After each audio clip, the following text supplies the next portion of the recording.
Hello, मी दीपाली. माझ्या चॅनलवर तुमचे स्वागत आहे. मी कथा घेऊन येत आहे पाऊस.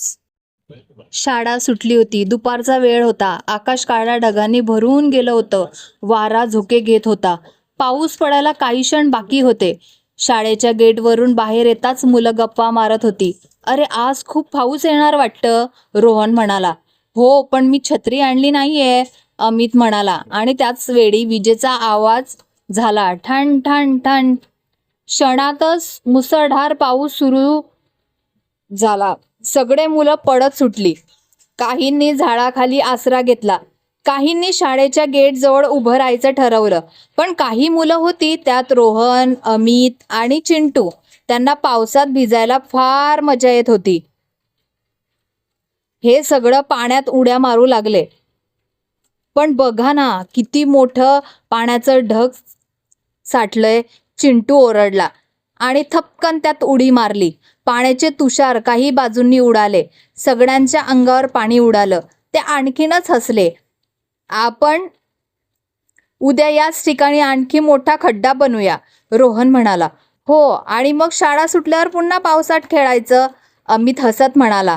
त्यांची मस्ती पाहून सगळे रस्त्यावरून जाणारे लोक थांबून बघत होते. काहींना हसत हसत म्हटलं, अरे किती निरागस आनंद आहे ना या मुलांचा. पण त्याच वेळी थोड्या अंतरावर शाळेच्या चौकीदार शंकर काका उभा होता. त्याने आवाज दिला, अरे मुलांनो, थांबा. पावसाचं पाणी खूप घाण असतं, त्यात खेळायचं नाही. आज मजा वाटेल, पण उद्या ताप येईल. मुलं थोडी गप्प झाली. पण चिंटू म्हणाला, काका, थोडं भिजलो तर काय झालं, पाऊस म्हणजे मजा ना. शंकर काका हसले. हो बाळा, पाऊस मजेशीर असतो, पण शहाणपणही हवं ना. बघ, रस्त्याचं पाणी नाल्यामधून येतं, त्यात जंतू असतात, आणि तुझं आरोग्य खराब झालं तर उद्या शाळेत कसं जाणार. मुलं थोडी विचारात पडली. अमित म्हणाला, खरं आहे काका, कालच आपल्या वर्गात राहुल आला नव्हता, त्यालाही पावसात खेळून ताप आला होता. शंकर काकांनी प्रेमाने सांगितलं, भिजायचं असेल तर अंगणात स्वच्छ पाण्यात भिजा, मग रस्त्याचं घाण पाणी टाळा. पाऊस आपल्यासाठी वरदान आहे.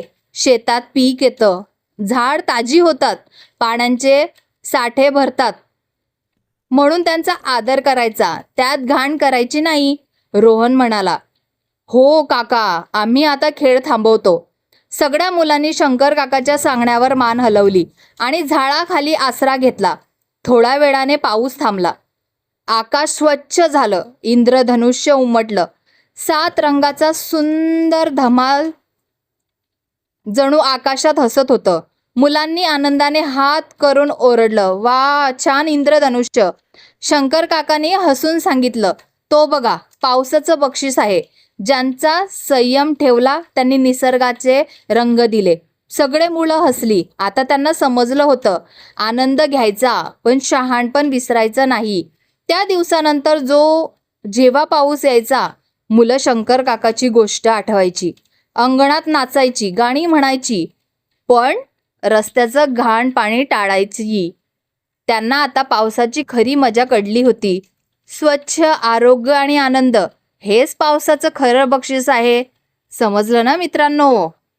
त्यातून बोध घ्यायचा, पावसात भिजणं मजेशीर असतं, पण नेहमी स्वच्छच आणि आरोग्याचं भान ठेवायला हवं. पाणी म्हणजे जीवन, त्यात जपणं हीच आपली जबाबदारी आहे. थँक्यू. कथा कशी आवडली नक्की कमेंट करून सांगा.